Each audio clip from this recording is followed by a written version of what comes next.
Okay, we should be live. We'll wait till everyone hops in, but for everyone watching on the recording, welcome back to the channel. We're doing a little preview for the home opener for the Sounders, the first away game for Austin, and we have the beloved Hernan Gonzalez from WeAreAustinTV, the certified beauty himself. Hernan, welcome. Thank you, mate. Thank you for having me. It's always a pleasure to hop on Raven TV streams, bro. Shout out to Gold's TV. Shout out to Jose. Yes. But, it's always good to be here, mate. Yeah, it's always fun to have Hernan here when we talk about the Sounders versus Austin, because obviously he's the main guy when it comes to talking about Austin content. So we're gonna wait just a smidge tad bit till people pop in, but because I did say 6:15, but I decided to make it start a little bit earlier. But we'll see if people hop in. People hop in. If not, not the end of the world. But yeah, we'll just give them a second. We'll let Hernan obviously start talking about Austin. We'll let him start first talking about Austin to, get his take on what he's thinking, because they just lost. So both teams lost their first match of the season. Austin losing to Minnesota, getting outshot by Minnesota, and then Sounders as well getting outshot by LAFC. Both teams slightly down bad. I'd say Austin a little bit more down bad. Seattle a little less down bad, but yeah. Hernan, you can get started first and foremost with Austin. Well, I really wish it was on a different, kind of narrative right now, with Austin losing to Minnesota at home, like you said, being outshot, just just outclassed on all parts of the pitch. In the second half, it was a little better. There was changes that were made. Josh Wolf brought on Diego Rubio. We saw Hader Obrian come in, the guy from the reentry draft from FC Dallas. And there was some changes. There was more energy. You could tell there was more urgency in the players, demeanor to get downfield. The goal came from the debuter, Guilherme Biru, the left back from the second division of Brazil. It was like minute 90 plus three. There was no way we were going to get any kind of draw. I believe it was the last kick of the game. So we go up to Seattle. We know that we have to get a result, and it really doesn't get easier from here, because for Austin, playing Seattle is really the kickstart of a very, very tough schedule. We had Minnesota at home first. That was the slam dunk that Austin FC missed out on. That was a slam dunk. You had no Reynoso. Arriaga was out. They don't even have a coach, right? Now Austin has their own problems coming into this season, but that was a slam. That was the game you had to win. Now you go up to Seattle. You struggle there historically, even though we have gotten some results Yeah, from Seattle. does it not fill you with any confidence that Austin's only win against Seattle was last year at home? Well, see, that's what I was getting to. There are some instances where Austin has gotten some points from Seattle, but even then, like, I believe in that game, some things happened that, if it was a different ref, or there was some instances in that game where it could have gone either way. Austin, maybe you could say, got maybe a bit lucky in that game, but it didn't matter to them at that moment. They took those 3 points, right? And Alex Ring spoke to the media this past Thursday, and he was saying how the guys have more urgency in practice. They know what it takes to beat Seattle because of what happened last year, so they know that they have no excuses pretty much going into this game. Uh, I know it's just talk. I know that what matters is what they put on the field, but for me, a best case scenario would be to get a draw in Seattle, even though you guys have a lot of players out. Yeah, I was gonna say too, we have a lot of injuries. I think both teams, though, deep down inside, I think a draw is plausible, and that's kind of what I'm thinking will happen. But I think both teams want the win, though. I think deep down inside, both teams need the Kickstarter, because a loss obviously wouldn't be ideal. But at the same time, I just don't think a draw really benefits anyone. I don't know. In my opinion, I just think one of these two teams want to get a win here, because, like you said, with Austin, they kind of need to make up because they lost to Minnesota. And for Mhm. Seattle, this is their slam dunk game. Like, let's be honest, this is our version of your guys' Minnesota, Yeah. because you talked about it before the season started. Austin, and a lot of people are thinking Austin might be a bottom feeder team this year in the Western Conference. I don't know. Do you think that? Do you agree with that? Well, if the season ended tomorrow, yeah, right. But what I like to think, what I like to have my mind right now as an Austin fan is, it can't get any worse than this, right? I mean, we're gonna get players getting up to fitness. It's very hard to be match fit in game day one, right? So hopefully, as the weeks go by, guys step up. Guys say, "Hey, you know what? Maybe I'm not at my 100%. What can I do in training that can elevate my gameplay on the pitch when Saturday comes by?" Right? So really, where I have my mind right now, and really I'm forcing myself to go there mentally, is, hey, it's just game day one. Don't worry about it. Things are gonna change, but there's a danger in that because Bali, I don't know if many people on the stream know who Bali is, but Bali always says, well, not always, but he's been telling me recently, he says, hey, yes, it's match day one, but we've seen this before. We've seen this last season, right? We've seen this from a lot of these players before. So it does worry me in that sense. Like this is something, the energy on the field versus Minnesota is something we've seen before, but I go back to where I'm forcing myself to go mentally as like, hey, it's just match day one. There's going to be more games. But then my next point that I'd like to make is our schedule. It starts with Seattle and it doesn't let up until Vancouver. I think it match day 10 or 9, if I'm not mistaken. Like just the next 5 games in March, we play some of the hardest teams in MLS. We play Seattle. We play St. Louis. We play Orlando City FC in Orlando. We play FC Dallas. I mean, it does not get easy for Austin FC. And we'll see where they're at mentally, physically, and they need Drusy back as soon as possible. Yeah, And how long is he out for? so he's questionable for Seattle, mate. They don't know if he's going to be out, just for this match against St. Louis, but it's just a hamstring. I don't think it's really that much of a serious issue for Drusy because I think we would have gotten more information from Josh Wolf. But as of right now, they're labeling him as questionable. But based off of posts that the club has been making, like those story posts, when they travel, get on the airplane, get off the airplane, and based on the guys that Drusy is usually walking with to the airplane and walking out of the airplane with, he didn't travel to Seattle. So I don't think Drusy's even going That's to a be on huge the dub for bench. us.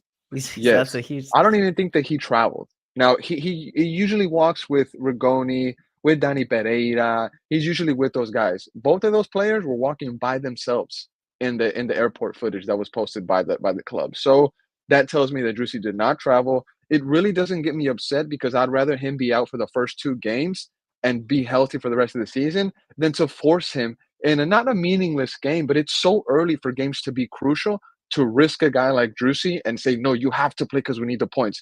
It's okay. Seattle is a great team. They have success for many, many years. Just get healthy, get better, because the MLS is such a long season. And people always say that anything can happen. So, I'm not too upset that Drusy most likely didn't travel. I think that's the same boat that we're in because we, as you said, we have so many injuries as well. And by the way, guys, if you want to drop questions for me and Hernan to answer while we're doing the stream, please do. I'm reading everything you guys are saying, by the way. But I think Seattle's in the same boat. They don't want to rush Frei, Paulo, Rusnák, and whoever it may be. And it kind of sucks because you can tell. I mean, regardless about the injuries, I think this year was going to be not a great year for Seattle because they just are missing that finishing touch. But what we saw in the last game, I'm not sure if you watched the game, you could see Pedro de la Vega. He looks good, and he looks like the only hope for Seattle up front. Does he scare you at all So for this that's game?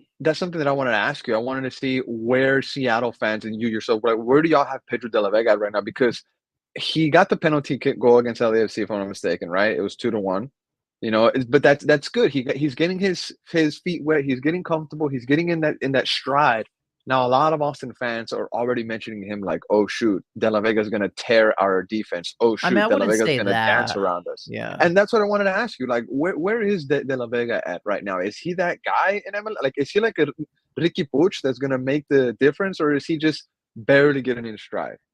I think there's so I'll answer your guys' questions in a second. To answer Hernan's first, when it comes to De La Vega, it's just because Seattle are so stale offensively. I think we see that. Ruidíaz is not the same guy. Morris is not the same guy. Whoever it may be up top, they're just not the same dudes as you've seen in the past, or nor they've been that guy for Seattle offensively. Pedro's still not fully fit. He even admitted that post game, and he looked good though. Like the thing is when Liao Chu came off and Pedro de la Vega came on, you could see like a gulp in class. You can see the difference, the impact he was making offensively to the team, and we haven't seen that in a while. Mm-hmm. I don't know how fit he will be. He obviously closer to full match fitness compared to last week because now he has a whole week under his belt. I don't think he's necessarily going to tear Austin a new one. We haven't totally seen that. He scored a penalty that he didn't even win, but it's granted, it's good. He's the one who was confident enough to be like, hey, I don't care. I've only been on for 10 minutes. I'm taking this penalty. I want to put the game in my hands. And we like that. He has balls, and that's a big thing. Now, real quick, before we go to some of the questions that are being sent, I think one of the reasons why the Austin fan base is maybe they're hyping De La Vega themselves up too much in their mind. But I think one of the reasons why they're so afraid of this new young talent is because we lost a center back against Minnesota. Leo Väisänen, our expensive Finnish center back, he's very young. He's supposed to be our best guy back there right now. He went down about maybe 40 minutes into the first half against Minnesota, which Josh Wolf officially confirmed that as plantar fasciitis, which is like a Sounds soft, made up. it's something in the bottom of your foot, right? It's Okay. something with like a tendon in the bottom of your foot. Some the doctors out there, the trainers out there that know exactly what's going on with him, but he'll be out for 4 to 8 weeks. So I think just that some sort of trauma is coming back for Austin FC fans because last season, Cascante, one of our main center backs, goes down in the 11th minute of the first match of the season against St. Louis. So it's like, I feel like Austin FC fans they've never really had a confidence in that back line, really ever since Ruben Gaberson left of that glorious 2022 season for Austin FC when they got to the Western Conference Final. But that doubt, that lack of confidence in their back line really just kind of puts Austin FC fans in like a bubble of like any new young talented youngster is going to destroy this back line. And I think maybe they're psyching themselves out of it. You know what I'm saying? And hopefully De La Vega gets neutralized. But I mean, my prediction for Austin's back line against Seattle is going to be Jean Kolmanich on the left back. It's going to be Julio Cascante and Matt Hedges as a center back partnership. Respectfully, two very slow center backs. Julio Cascante is good with the ball at his feet. Matt Hedges is a tower. His guy is unstoppable in With the air. But plethora of MLS experience too. Exactly. And then on the right back side, our all-star, John Gallagher, who is really a pretty serious threat moving forward. But that defense, it doesn't strike fear into anybody that's a forward. You know what I mean? That's just facts. I'm worried this might be a snooze fest because we're talking about the same problems. You guys offensively without Jerussi don't have much. Seattle, I mean, with all the injuries and stuff, I don't think it makes a big difference, but Seattle offensively are just so toothless. Christian was saying Ruidíaz so Ruidíaz was questionable, but was confirmed to be fit for this game. I don't know if he's going to start. He's going to play the full 90. We'll see what happens. I don't think it makes any difference if Ruidíaz starts or doesn't start. I would prefer Ruidíaz to start over Jordan Morris, bring on Jordan late. Do you think Brian will start Pedro? And that's a big question because many fans don't know. I think based off of our injuries, because we have Frei out, João Paulo out, Nathan out, Rusnák out, Yeimar out. We have 5 starting caliber players out. I think you kind of have to start Pedro if he's willing to do it and if he's fit enough. He played like 30 minutes against LAFC. I think you might have to start Pedro. I want to say this about Seattle. Like, even though that list of players that are going to be out, not only are there key players in their position, Austin FC fans already lived this story a couple seasons ago. You were here. You were here, actually. Yeah. You were here whenever Ruidíaz scored that banger from, what was it, just past half field, catching Stuver off his line. But it was a bunch of Seattle youngsters that played holding against us. It down. I remember the fact you guys couldn't do anything was seriously. So that's why a lot of Austin FC fans, and I put myself in there, it's like, yeah, even though they have key players out, I mean, we just had that scenario last week where they didn't have Reynoso, they didn't have Curvin, right? And we still, respectfully, we shit the bed. So we go to Seattle. We don't have, and I don't want to sound like I'm coming after the team, but it's just where we're at. It's a reality. We're going to Seattle. They don't have 6 players, key players, right? But the thing about Seattle is that they're a proper club. And props to you guys. Seattle is a very good team. Hopefully Austin gets to that level at one point. But there's 2 to 3 kids that are ready to step up in every position that say, hey, Schmetzer, give me PT, or coach, let me in, or whatever. Or even Schmetzer, he knows who to call on because Seattle is that kind of team that has 1 or 2 to 3 guys that are ready in every position, that are locked and loaded, ready to go. Austin, of course, that depth issue that we talked about on Gold's TV months ago. I was saying how we were using guys from our next pro side. You know, I mean, we still are needing numbers to really fulfill this roster. Like Borrell, the sporting director, said, you know, that they want 2 to 3 guys at every position, and we don't have that right now. The thing is, though, well, when it comes to talking about that game, we did play a lot of the kids, and I think they had that hunger and drive, knowing a lot of that was debuts for a lot of them. They had that hunger and drive to prove themselves in that first game. I mean, the thing is, in my opinion, and I think it might be similar to your guys' situation, I think a lot of people in the stream and even watching this post stream might agree, is Seattle do look toothless. They look like that same team as last year. And I don't think it's fair to even make the excuse about injuries and like, oh, it's just the first couple of games. 90% of our team is the exact same one from last year, minus in the last game was Pedro de la Vega and Nathan. But funnily enough, they were arguably our 2 best players. So it just shows that a lot of this team is stale, and even the depth. No one was a game changer outside of Pedro. And so I think for me, I mean, it's Taco Kid says it. I feel like it will be a snooze fest, especially because our attack is so stale and how your guys' attack is so stale. And I don't want that to be the case because it's Seattle's home opener. Yeah. Now, I do want to say this. For Austin, if we can win the battle of the midfield, there could be chances created, right? Yeah. Now, I think the midfield is still our strongest point in the team because we'll have guys like Danny Pereira. We'll most likely see Owen Wolf feature. And then you still have Alex Ring, right? Alex Ring is a player that can snap, right? He has that veteran. leadership. Very good player, right? So if we can really boss the midfield, Which doesn't matter who's at the which we can. Because we're playing Vargas and Atencio in the midfield. I think it's like basically confirmed. And you saw LAFC overrun them so easily. So if we win that midfield battle, I think the chances for Austin FC are high, honestly, if I'm not mistaken. I think Alex Ring will be playing maybe that lone 6 as a destroyer. We could see Danny Pereira as an 8. And then, of course, Juicy occupies that 10 slot. We saw Owen Wolf at the 10 against Minnesota. He received tons and tons of criticism. He got moved to right back and got the assist and added time in the second half. So I think the biggest question is, are we going to see Owen Wolf or Valencia? Now, if we see Valencia against Seattle in the midfield, mate, maybe we'll see Alex Ring push forward as a 10 because Valencia is that solid, you know, classic 5, classic 6 kind of player, right? He doesn't really give much in the attack, but he's a Casemiro going back. You know, he's real spicy kind of guy. So we could see Valencia doing what Alex Ring does in recent games, Danny Pereira occupying the regular number 8 spot, and then Alex Ring moving forward maybe as a number 10 because he has done that in the past for Austin FC before. But I don't know. Josh Wolf really has a tough task ahead of him without Juicy. You know, you're going up to Seattle. It's a very tough side. And Schmetzer doesn't really have to do much to outcoach Josh Wolf because many managers have done it in the league. And it's no disrespect to the coach. It's just facts. It's just sport, right? There's been times where he's been outcoached, outclassed, and we've seen it time and time again. And Schmetzer is one of those guys that mentally, tactically can do that to you. Except for one time. Except for one time. We go back to that one time. I know. That's what I'm saying. Like, do you think this could be because the thing is at that time too, last year, you guys were kind of down bad. You guys were losing games. Seattle were on a little bit more of a higher horse. And that game changed the trajectory of your guys' season. Like, you guys started playing a lot better after that game. You guys went on a streak after that. We're just the gift that keeps on giving.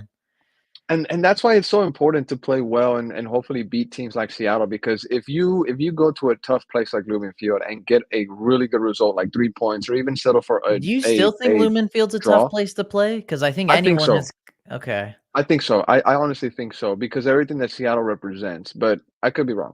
But what I wanted to get to that is saying like beating Seattle or getting a result against Seattle at Lumen Field has the potential to really like project you on the up. Like, oh, whoa, we just went to Seattle and got points off of them. Why can't we go to Round Salt Lake and do the same? Why can't we go to San Jose and do the same? Why can't we go to Colorado and do the same?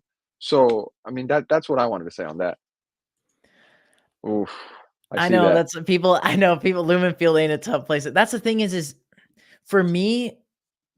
The only things I can see for Seattle is I only can see this being a draw or they just scrape a win just because they know they have to start off the season right. But at the same time, I could so see Austin stealing a point. And in my opinion, if Seattle don't win their first 2 games, I think not alarm bells, but it's just like, what is going on? Like, honestly, that could have been 4 points in the first 2 games if it happens. But at the same time, like with how he played it at LAFC outside of Pedro de la Vega, injuries, which I don't think is a valid excuse. If you're going to carry like an old man squad, you're going to have to expect injuries. Like if your average, like if most of these guys that are getting hurt are the older age players. Like we've seen Seattle have injuries. If you're not going to learn from your mistakes, then you're the problem because we always will have injuries. Every team suffers that. You guys have that issue. Atlanta has that issue. Portland has it. Whoever it may be, every team has injuries. It's just a matter of how well you can manage and how well you can prepare for if those things happen. And I think Seattle and Austin are 2 teams that don't prepare well for it because, like, for you guys, Jerusi's hurt.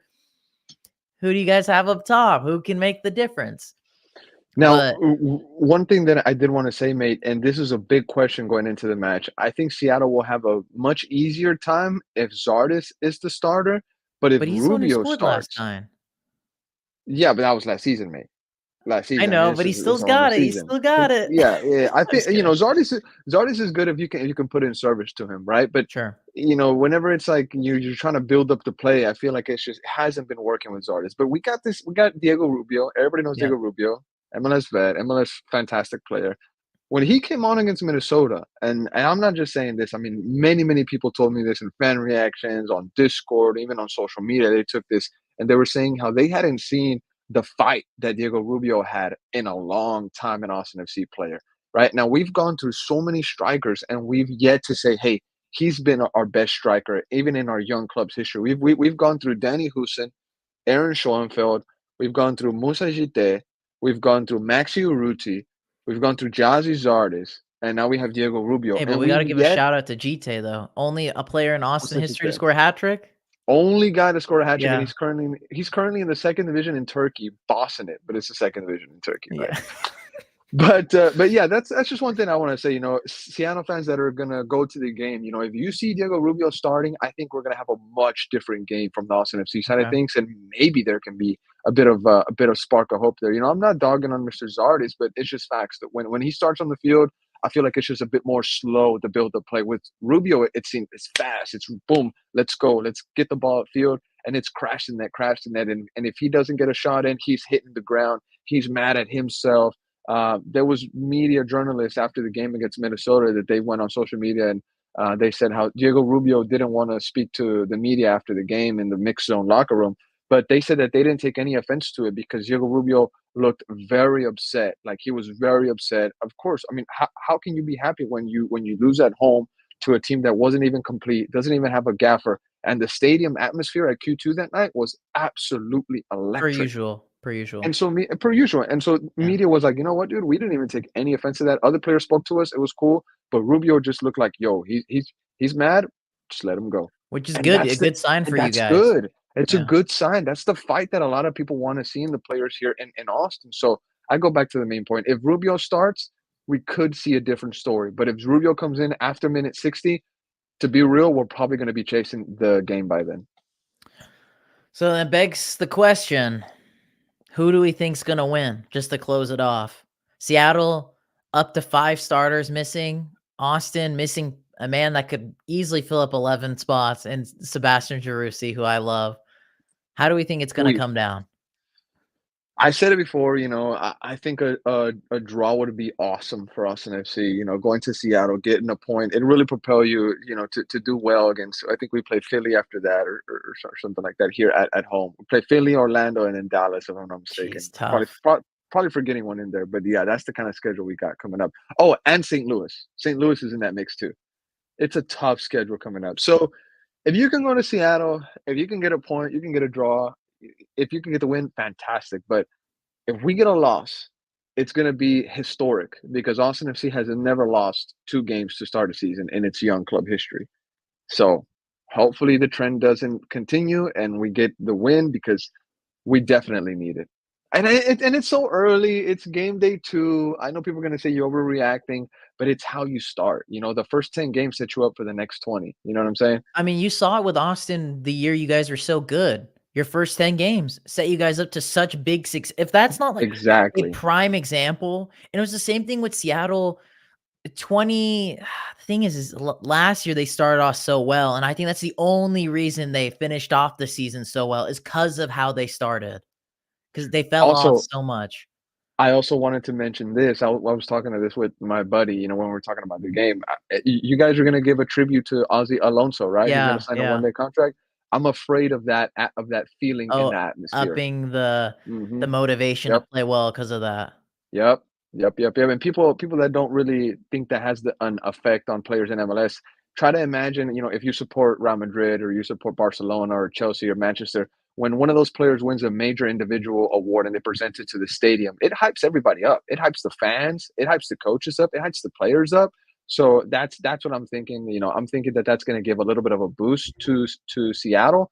See, look, somebody's saying we ain't losing with Aussie there. That's exactly what I'm talking about. I know, I forgot about that, that ceremonial that we're gonna do Hmm. that for him, the And that's just farewell. football heritage. That's just football heritage, like short football heritage in MLS or whatever, right? But Seattle is one of those teams that has done it so well for so long. And I just go back to that point. Like they could have six guys out, but there's two or three youngsters ready to go. They're little like Schmetzer Warriors, is what I like to call Little them. Spencer Warriors. They're Schmetzer Warriors, dude. I think just to keep it sweet for us is I think anything less than a win is disappointing. I think that's just has to be the reality for Seattle. You don't beat LAFC. This game has to be the game to set you up for to kickstart your season. No offense, Hernan, but that's just how it has to. Like when I looked at this game, I was like, Austin at home has to be 3 points. I Mhm. think what would have been great is if you didn't lose in LA, but you did in the fashion that was exactly like how you pretty much lost in the playoffs. I'd say even arguably worse, but this has to be the win against you guys, and that's what's just gonna have to happen. And anything less than that, I just don't think is gonna be good. Like a draw, I don't rate. I think that's what's gonna happen. A loss, that's bad. 2 losses start off the season is bad. And that's really just real quick. That's what I was saying going into the game against Minnesota. I was saying this is a must win because Reynoso was out. There was he was a big question for a long time. It wasn't recent, but then it was confirmed. Arreaga out. We knew their situation with their coach. We knew that the atmosphere was going to be popping at Q2 on game day one. And for the players to come out, just some players were on it, but some players were just flat. Performances weren't there. And then to hear later on in the media them say like, "Oh yeah, we knew we did bad. We knew we gave away that first half." Why give it up in the first place? Why do we have to go to the media and then make these excuses?